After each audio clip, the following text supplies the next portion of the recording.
Hello and welcome to the village.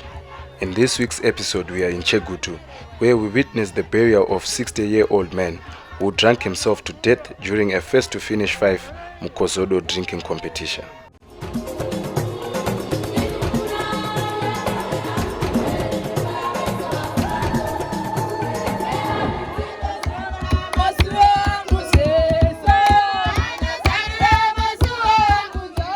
The highly intoxicating beer, popularly known as Mukozodo or tumbwa, took the life of Petros Dulani during a first-to-finish bet, which he is said to have entered on an empty stomach. The now deceased Dulani and his unnamed opponent from Selu Ward 11 faced off in a competition which was sponsored by one Prince Machirenyika, where the winner would walk away with $20. Eyewitnesses say Dulani fell unconscious after he had downed 3 200 milliliters of bouncer branded vodka bottles and had to be rushed to hospital, where on arrival he was presumed dead. Ndiripo ndakazovatakura kuya nawo kuno zvakaita kuti takamuka kuseni tiripo 3 mwedu apa amene kwaenda tobva tanonwa 4 mabhodhoro emabouncer. Saka tanodaro uyu akazopinda mucompetition mumwe wacho hapo panapo vanga vari 2. Saka ivo pavakapiwa 3 ndo pavakadonha. Saka uyu akapiwa 5 haana kudonha. Akadonha zvake ndo ndazomumwisa mukaka. Ndava ndazopiwa mari nemukomana anonzi Prince wacho. Ndobva ndatenga mukaka. Ndatenga mukaka ndobva ndapa mumwe wacho kutanga asiri mudhara. Ndobva amuka. Ndobva ndazomumwisa mudhara. Haana kunyatsonwa mushomusho. Saka ndo pakazouya vana vavo vasikana. Ndobva ndazokwanisa kunge tichivatakura tichiya navo kuno. Kuti zvinhu zvinotomboitika kuti vanhu vanonzi ndatenga ini competition atanga kupedza anowina zvakati. Pane atoripo mumwe wacho akazviita pano. Akatombofenda kuti akatozomutakura nengoro futi inini. Ichokwadi isusu zvatakaita. Funga takabva kuseni. Chino takatenga mabhodhoro, tatenga 2 mabhodhoro. Ndobva tabva apo kumashedhi apo. Ndobva tazonotenga mamwe 3. Ndobva tabva kumashedhi taenda kwatoyi.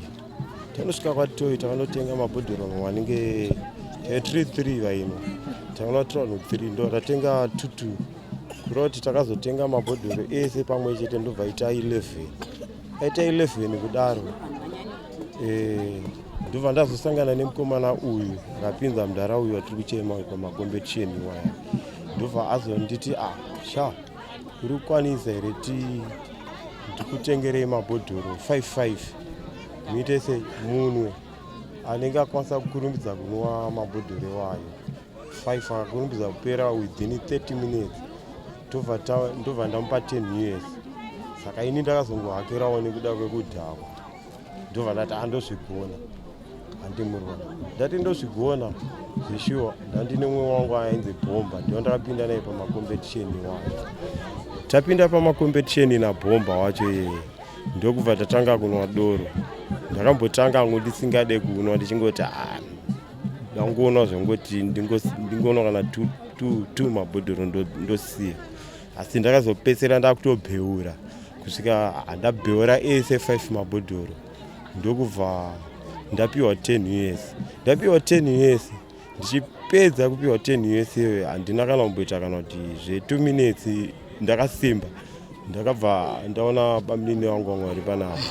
Ndobva ndati baba oyi mari mutenge supa. Ndokubva watora 10 years iyoyo. Ndokubva watenga supa. Ini ndobva ndadonha. Ndifunga ndakadonha zvekuma past 2 kusvika vaitaura wanga varipo vaiti zvanzi ndakazosvika kuma past 1 ndopa ndakazomuka nini. Vatozondibikira porridge netii ndobva ndanwa handimurwa kuma past 1 midnight. Ndopa ndakazomuka pandakazopepuka nini. Uyu mudhara uyu afa watiri kuchema panapa akatozomuka kumba kuseni ndobva asvika kumba kuseni. Apo kwanga kwatosara futi tumwe 2 tumabhodhoro. Ndo takazopiwa yeye mudhara toyazondiona kuti ndakange ndamuka here kana kuti handina kukwanisa kumuka handimurwa. Ndo wandakazoti mudhara ini dore hancharida oitutu mabhodhoro tumuite se munwe mimi ndobva ndamupa shuwa ndareiwa tiri kuchema nhasi panapa ndokubva anwa twese ndobva twapera 2 twacho twakange twasara handimuruona. Destiny TV caught up with authorities and society leaders who called for government intervention and immediate ban of these toxic liquids as they pose an imminent health hazard and a cause of high crime rate in society. Indakamirira kansela Taura Isengo vanova kansela vewadhino yamasvika eselosi. Ini ndinoti manwiro ari kuita vana vechidiki doro itotwa vari kuti tuma red barreta kana kuti tuma twabamu kana kuti tumbwa idoro munomu rakuita kuti vana vedu munomu vari kukura vasina hunhu. Vamwe vacho ukamutarisa unoyatsona kuti mwana mudiki asi mwiri uri kupera anenge akuita ungati munhu akakura kare asi ari mwana mudiki. Saka ndiri kuti kuvana vadiki dore ringadai vamborimira zvavo. Ini mutemo wangu wandingati tingautendera kuti uye ndokuti mumashops anenge awanika achitengeswa tudoro itutu ngaasungwe. Mayuthi nana baba vechikuru ari kuwanika akabata kadora kamuno musaruwe ngaambosungwa. Ngatirwadziwe nekuti tasiwa nababa vasiya mhuri yavo vane mwana mudiki munofunga wechikomana anga achiri mwana mudiki anga achiri kuda kuchengetwa. Saka zvinhu zvinongorwadza ngatingonzwa ungorwadziwa kuti ndibaba vako vasheka. Saka mutemewo mumatakishopu mumashopu ivo vachifamba mayuthi nana baba nako ngaasungwe. Dai zvichibvira kwete munzvimbo ino yega ndoma zviri kunzvimbo zvese dzakawanda zviriko dai president vatopindirawo. Ini ndinotoone mwana wenzvadzi yangu kumarondera kwasvosve kwandinobva inini kune mwana wenzvadzi yangu akatofa nedoro iro riri handiti paita pati vanhu vanga vabva kutauni vauya nemadoro iye saka inge asina kujara vaingomupa vachingomupa ndobva atongorara masikati vamwe vachifara kunorara usiku kuseni kuma8 sarai netudoro itotu. Saka inini ndiri kukumbirisawo zvikurusa kuti president dai vapindira handiti vaita operation mukati menzvimbo dzese Zimbabwe yese operation mukati makambani iyoyo kana tukambani itwo turi kugadzira doro irotu datakuwanikwa tichivhariwa. Dai hurumende yapindira tadzoka kumutemo yekare kare iyayo yansobatisiswa mitemo iyoyo yekuti vana even vari under age vasabvumidzwa kutenga doro iri. Because ndinoziva kuti about 3 weeks ago pane mutambo wakaitika kunoku kune mutambo inoitwa yegure yai vana vaitomwa doro mama under 10 years vototenga itotumbwa itotwosakanisa nemahewu vachimwa. Saka tiri kuti dai zvagona vana vadzoswa mutemo wekuti mwana ari under 18 haatengi doro ende dai zvagona madoro iwaya ari dangerous aya arambidzwa. Utu tudoro kuti ini ndinogara wadi 25 CHEGUTU kuPixton Farm kwaSoma ndinoti vana ngavaregere kumwa tavamumu vachapedzwa vese munyika muno tichagara tisina vanin'ina kana kuti ndonzi Jairus Piri. Indonzi James Chipanda ndogara muno muPower Farm macho imo mafa mukomana ndomuziva kubvira mudiki asati abereka vana vake kusvika namanje asi zvikundonirwadza ndaimbotaura kuti mamwire doro imboisaya doro kana chicken kana kufa waita mudzimai wake chiti ngangosiya kuita zvedoro kana chi akambotoramo mudzimai akagara naye asi chikatadzirana kugara asi pane zvinhu sondikanyatsotarisa soka zvinhu zvakatogara zvakatondirwadza because muvanhu vandaigara naye padhuze but akapedzisira asuduruka soka achisuduruka kudai so ndopakatanga achimwada ndinozonza aita zvakati chimbomutora chimbomudzosa kana cheko vana vake vamukuona mumwe akamira apo kana vanoita vese vabereka nichiona vesevo vaya vese. Indonzi Petros Dulana ndiri mwana wemushakabvu. Panhau yakaitika iri kundirwadza nekuti zvinhu zvasina kutarisira zvakaitika pana baba vangu. Zvinhu zviri kundirwadza zvoti ndikuti ndikazvitarisa asi kunzwa zvakanaka nokuti nandisipo ende baba havana kana mashoko vakatisiyirawo kuti tinzo zvakamira sei havana kana munhu wakataura nawo. Saka zvinhu zvinotibata nekutishungurudza semhuri yepaDulani kuti ndiri mwana wandiri kurwadziwa singatomboita nezvakaitika. Women in Selous Ward 11 have lamented that men have become irresponsible as they no longer take care of their families as they drink from as early as 6 a.m. and come back empty-handed late during the night. Varume vatina havashandi kana munhu amwa doro iri havatombosandi ende vane waitomuka waitomukira kumabhawa wakamuudza kuti uya tichene makomba haatobvumi wotongonanga kubhawa achidzoka kokada kuya chikubvunza sadza iye asina bvura atombokupa kana chokubikisa chacho ende achibva kubhawa kwakakuya chara mavhaulga wedhe kuti mwana wandakabereka anakachinzwa uchituka zvinyadzi zvinoitawo here izvozvo. Ndina hanzvadzi yangu inonwa tudoroto kwazvimba uku akabviswa akasvikirwa akaisa musoro mutara netudoroto zvoti tonetseka kuti tudoroto dai twatwovharwa zvoti dai pasina munhu akamona akamuziva pangu dai motikari yakaya chimutsika akarara mutara musoro uri mutara kudai naatotumbwa twenyuto. This guy is very young and this guy is educated. Ane 5 levels dzake dzakakwana but he drinks like this. Haana chimwe chaanoita. Kuri ava vasi vekutanga kufa nekunwa doro.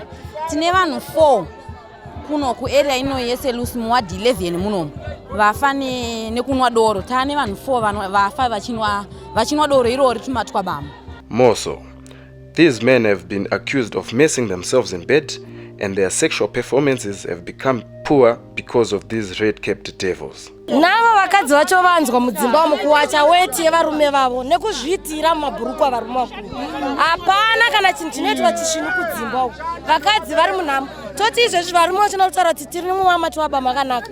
Tarisai varume vachona utano hwavo kuti vane utano here.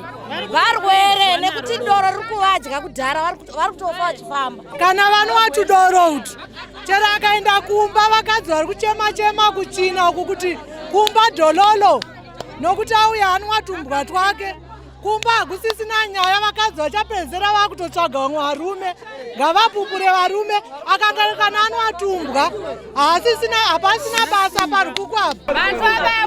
Matwabama anofana kutovharwa nekuti kana nemudzimba mana baba yaweti yega yega.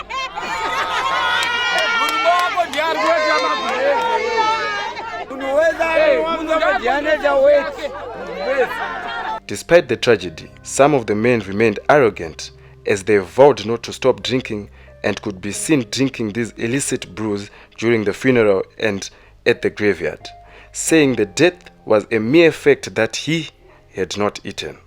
Wawau wakanaka hunodhaka asi tine chikumbiro chekuti kana chinwa hoho hunotidhaka kudai dhurani anga asina mukadzi anga asina munhu anomubikira afa nenzara ndokuti wakaita 2 days mudumbu mako hamuna chinhu wononwa hwaho hwakawanda mudumbu hamuna chinhu hwaho unotanga kudyai mudumbu mako unodya hura.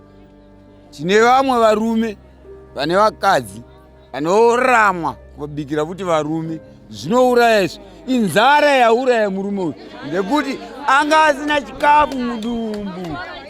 Vai munhu anga asina kudya seni kwacho tangomukira kudora zvokuma 6 to 7 saka takanwa 4 pesa apo vanga asina kudya vakazopinda futi mu3 momo vanga asina kudya ndokudona kwavakaita chikafu madzimai akadidya chikafu akaramba uyu ndiakadya 1 nyaya yekuti vanhu vane mari mudhara vakasvika pagrow point vanenge vachingonzi mabhosi tobva tati ngatikabire chiwawaoni saka haisi kana problem mudhara izvozvo tichibva panapa tatonochemura kwamai chakuona tobva tatomurwa matwabamu iyaya bcause hainguva inenge yangokwana ndakatombomurambira mudharayo kuti usamwehaungu ndakatomuona ndikati apa mwebhachararama mwari angotongawo zvake but aiwa adoro mudharaka tikutora pachiita teki nawo but wakuda kumwana munhu anoziva kuti wadya here senini pamasona ndisati adya ndadya vandingotsemura but ndinoziva tichi body power unozokonzera chepakuzorova chete ndikazoma manjewawo mudhara pakubholonjana nevanhu chete ndipaone problem bcause hane ndakuda kudai so. Tumbwa ndoona chiri chinhu chinondiitira bcause handisina kumwa tumbwa handingomushe handifari handisina kumwa tumbwa ende kana kumba uku vandoziziva vandisina kumwa imbwa not good. Vanhu vaitanga vadya sadza vasati vaenda kudoro ngavadye sadza ngavadye zvakakwana vasati vaenda kudoro nyangwa kusina huku asi ngakavhara kadoro ekaina ndobwana. Inini chikumbiro changu ndechekuti pamusoro pedoro iri mbavha dziri kuwanda vachiti vachipira huku nembudzi nemwombe na6 am vanenge vabva mashopu vasati vabvisa mpova vachimwa doro irori. Saka kutoti doro irori rivharwe, rikavharwa munhu ngaarime.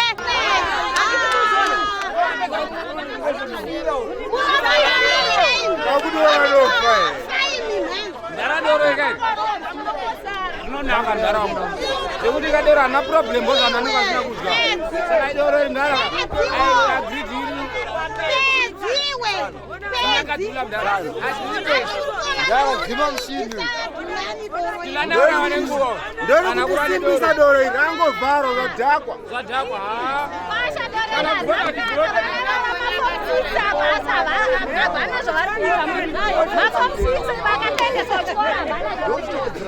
akashata ndiye akakontribhita mari yekutenga doro rakawanda rokuti munhu.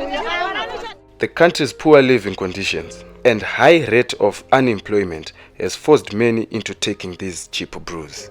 Nyika yedu haina mari, saka nyaya ndikutaura panapa chinhu chakachipa ibhaunze nenda 50 cents. Saka vanhu haida kudhakwa nechinhu che50 cents, ukaona pondo yako wadhakwa. Manje uchazoditi kuti tionewa nyika yese iri Mukozodo ndisu vakuru yawo. Aiwa kukufa inguva asi mari ndiyatisina musati chimwa doro iyi.